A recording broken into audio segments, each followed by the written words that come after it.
আমি বাইরে বেরিয়ে দেখি আজকে হঠাৎ, এতদিন বাড়িতে এসেছি আমি কিন্তু দেখিনি যে এই জিনিসটা আজকে আমি দেখছি।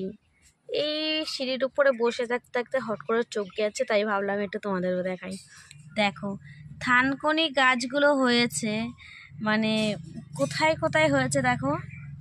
এটা হচ্ছে কিন্তু আমাদের কিন্তু বাড়িতে কিন্তু খেজুর গাছ, এই দেখো আমাদের বাড়িতে কিন্তু এটা কিন্তু খেজুর গাছ। খেজুর গাছের এখানে দেখো হচ্ছে একটা ঝিঙে গাছ হয়েছে, একদম পুরো গাছের সাথে একটা ঝিঙে গাছ হয়েছে।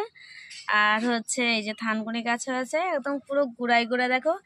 আবার হচ্ছে তোমার অশোক গাছ হয়েছে, দেখতেই পাচ্ছ অশোক গাছ থানকুনি গাছ দিয়ে এই ডুমুর গাছ হয়েছে আবার, দিয়ে তার দিক দিয়ে পুরো ভরিয়ে দিয়েছে। আবার একটা ছোট্ট একটা তুলসী গাছের চারাও বেরিয়েছে। তো খেজুর গাছের মধ্যে গাছ, আমি অবাক হয়ে গেছি, ঠিক আছে। তাই ভাবলাম তোমাদের সাথে একটু শেয়ার করি। বন্ধুরা তোমাদের কোথায় কোথায় এরকম আছে বলো তো? খেজুর গাছের সাথে থানকুনি গাছ হয়, বট গাছ মানে সরি অশোক গাছ, আর ডুমুর গাছ, ঝিঙে গাছ খেজুর গাছের মধ্যে হয়।